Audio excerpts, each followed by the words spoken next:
Hello, this is Jim Stockstill, bringing you another program from the series entitled The Handwriting on the Wall. And today, I want to do a very interesting and short video, and the title of it is War in America. And don't turn us off until you hear what I have to say. I started this thing out 3 years ago, making these videos 3 or 4 years ago with a television series. And I started as a Christian broadcasting, but with a prophetic twist. And as I got into it, I realized that,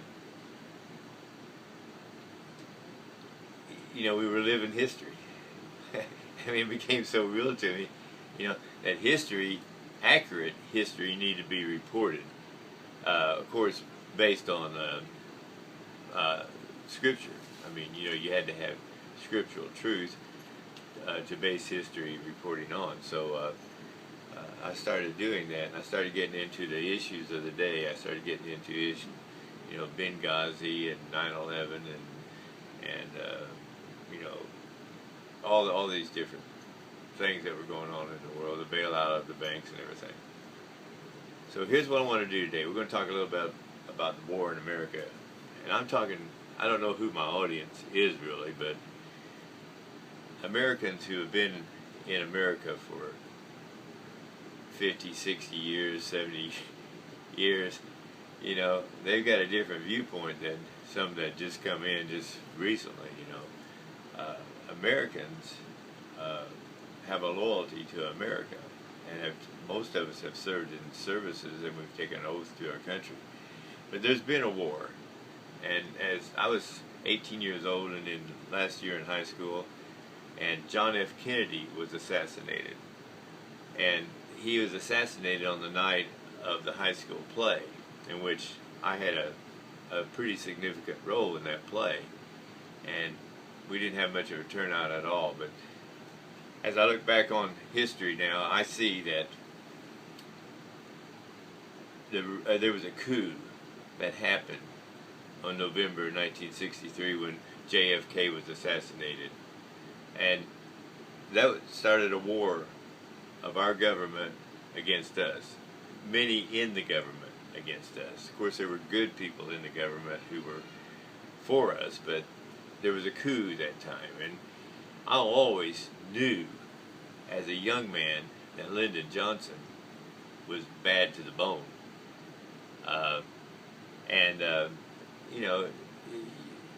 He just gave me creeps. I saw him once in person, and at an airport, and I don't know how, by happenstance, I ran into him at an airport when I was a teenager.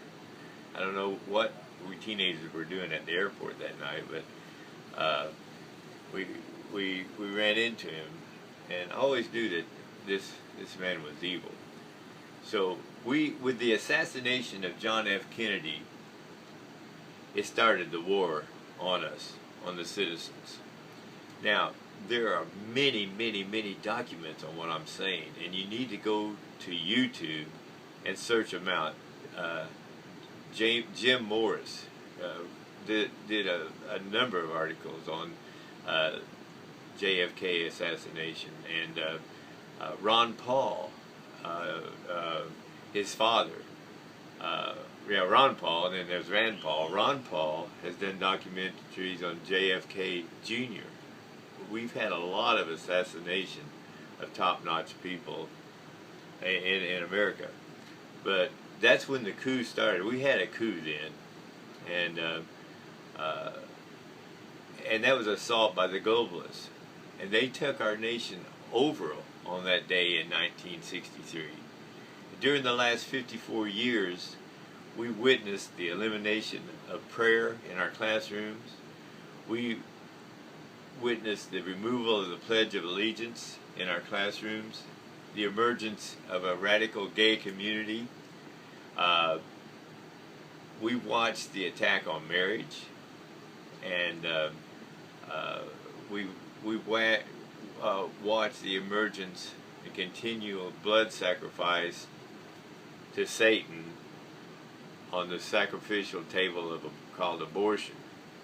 And We watched it as Clinton shipped our jobs overseas, and then we watched it as the last few administrations have recruited and imported illegal immigrants to fill our construction jobs, our hospitality jobs, our domestic jobs, and other jobs that belong to American citizens.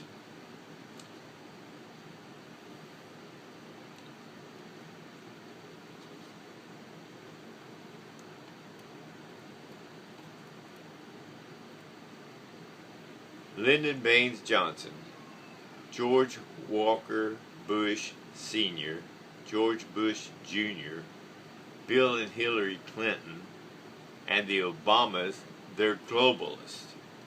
Their agenda, their whole purpose, is to see the eradication of our borders, the loss of our sovereignty, and America becoming a third world nation.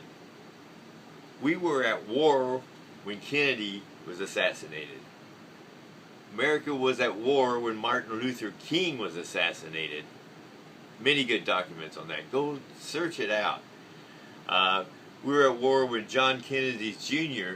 plane was taken out of the air by the same people, and there wasn't a search for it for many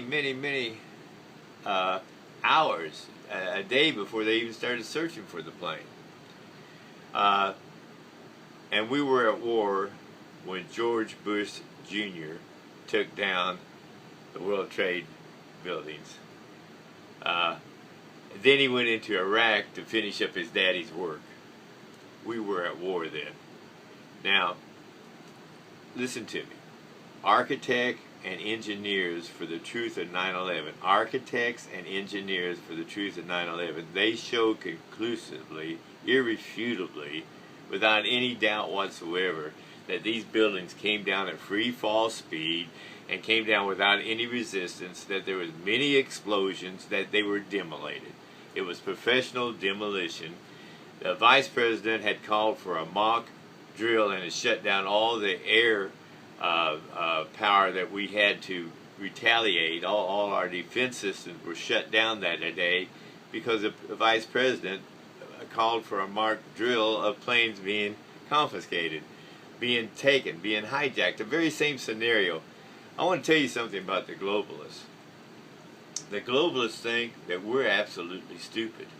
Now, I realize that we're very slow and we're very gullible. And I've even had people that were my friends, and they just go crazy saying, "Do you think our government would do that?" and just start cussing me and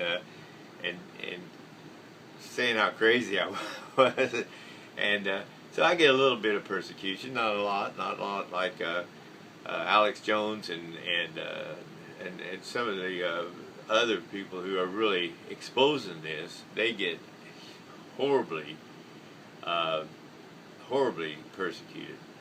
I was trying to think of the one guy who was just poisoned.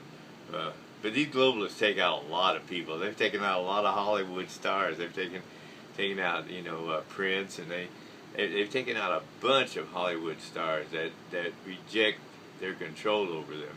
And there's a lot of videos on that. So George Bush Sr. had started a war with Iraq, and he didn't finish it. George Bush Jr. needed another excuse to go into Iraq. The government already had proposed to go into all these Mideast countries, and they wanted to be sure that we had this oil supply and take control over it. So they needed an excuse. So this terrorist act was a good, was a new Pearl Harbor for them, and this is true. So George Bush Jr. went in to finish that up, and then when we got there, we went into Egypt, we went into Libya, we went into all this. Libya was, we were running guns into Syria. Obama and the New World Order, the globalists wanted to take over Syria. They were dead set on Syria. They've been going against Assad for a long time, and if you ever check out Assad is loved in Syria. The people really love him. Muslims and Christians love Assad. So, we went into the Mideast. We took Iraq's oil. We went into Egypt and tried to have them have a coup, and they did have a coup. But then they overthrew they overthrew that president. The people stood up in Egypt, and wow, I wonder if we have the courage and the guts to stand up against what's going on. But now we have the opportunity with Trump. Trump wants to take out the globalists. Look, when the banks were bailed out, I thought, man, this is wrong. I mean, I believe in capitalism. I believe that when people make bad mistakes, they pay for the mistakes. The bank had made bad mistakes. Let them pay for it. Nobody's too big to go down. This is a big world. These banks were too big to go down. Then we believe. Obama gets up and says, President Obama gets up and says, I'm going to try to be respectful. I really don't like the man. I know what he is. I know what a monster he is. And because I've had dreams about him. God's revealed this man to me. But Obama says these people are too big these people are too big to fail. Nobody's too big to fail in this world. This was the biggest transfer of wealth that's ever occurred in the United States. It was a planned deal. Look, the banks make bad loans. They make unjustified, unqualified loans. And then they handle their business very carelessly. And then people buy into this, and they borrow like crazy, and they get houses that they shouldn't even be able to qualify for. And they do all these, they make renovations on their house, and they spend all this money. And then the bank said, we got to be bailed out. Well, we bailed out the banks. Then it followed a big recession, right? We used taxpayers' money. We bailed out the banks. And then the banks, after recession hit, foreclosed on the taxpayers' money that bailed them out. You want to think about that for a minute? This is the truth. The very people that bailed them out, they took their homes away from them. Millions of Americans lost their homes, and they just passively took it. Oh, I made a mistake. I got gobbled up.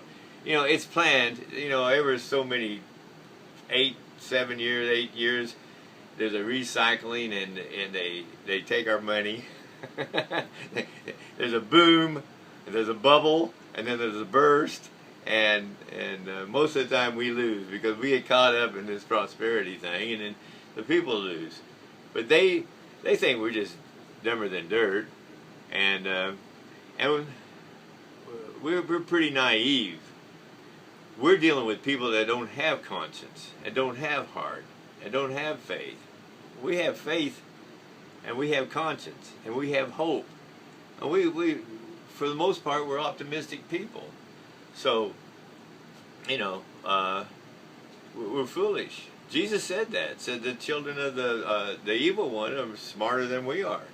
And it's true. They're inbred. They're big families that are inbred.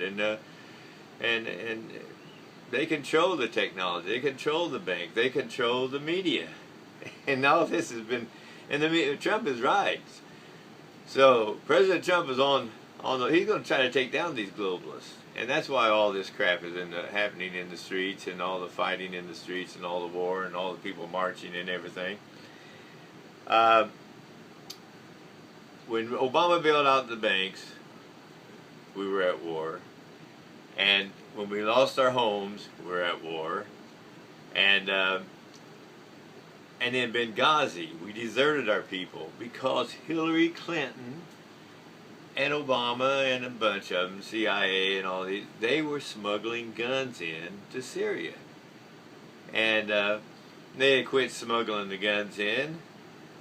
The people that we had guarding the place were terrorists, guarding the embassy. The embassy actually was tore down. They had a makeshift embassy there, but the people that guarded were, we'd hired the wolf to protect the chicken coop, and we could have saved them. And the only person that can say don't cross the border is Obama. So he said don't get them. We want to wipe this all out. Was it Bin Laden's assassination, buried at sea? Do you guys really believe this? That Bin Laden was buried at sea? Oh, come on now. And Bin Laden pulled off the 9/11 attack from a cave in Afghanistan somewhere. No.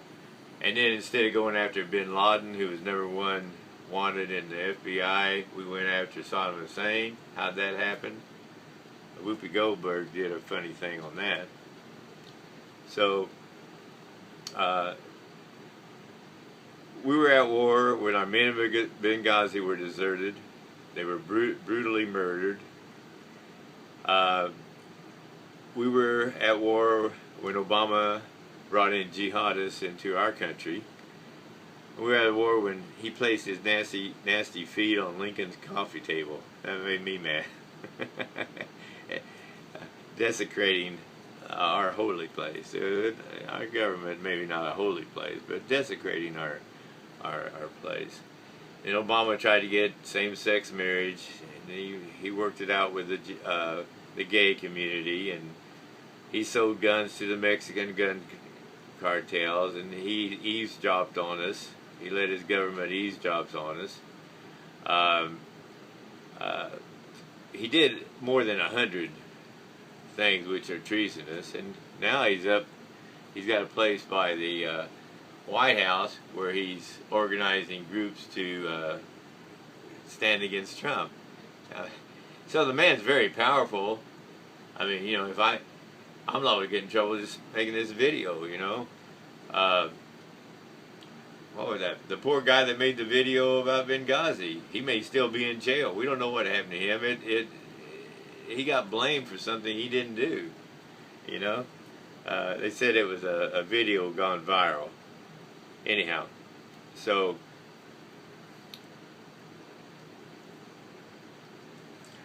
I was sitting at the desk the other day. I want to make this short. And the Spirit of God came on me and showed me that He put Trump in. Many people saw that. Kim Clements saw this. Trey Smith made a video about the coming landslide election. Many men of God, Jim Baker even, his group took a prophecy. There was many prophecy that Trump was going to come in. The Grahams, Billy Graham and his son, know that God has taken America back. We cried out to God for 8 years. I mean, this woke us up. I mean, if your scale is off your eyes, you can see the atrocities. But Trump is going to take down the New World Order, and that's why we got so much stuff going on in the world, in the United States, all these riots and everything. People don't want to give up their free lunch, and there's a lot of people just plain mean. You know, they just want to fight. They want to loot. You know, they want to get the TV from Walmart. They want to stand in the streets and do all this kind of stuff. But the last president that took on the New World Order was John F. Kennedy, and they blew him away. I don't think they're going to get to Trump because God has put him in. God let him go in. I was surprised that we didn't have a coup against Obama. And to beat all things, they're trying to have a coup against Trump. Even some of our big departments in government are thwarting his orders. And the judiciary people are thwarting his orders and not refusing to do it. These globalists have infused in every aspect of our government. Now look, American people, we've been beaten, we've been spit on, our homes have been taken, our veterans have been refused proper health care. We've taken it, and we've not fought back. Now, I'm not advocating bang, bang, bang, fight back, but I mean make a stand and say no longer. We're with Trump, we're with God, we're into what God is going to do. Pray and find out what you're supposed to do. As American or as Filipinos are watching this. I have a lot of Filipino friends, Filipinas and Filipinos friends who watch my broadcast. So This broadcast was seen by 3,000. That's the best I've ever done.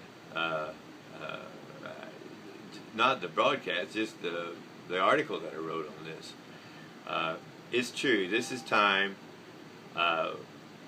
We must stand with this administration, as many godly leaders believe that Donald Trump has been chosen for such a moment in history to lead us in taking America back from the globalists. Until next time, this is James Stockstill saying, keep looking for the handwriting on the wall.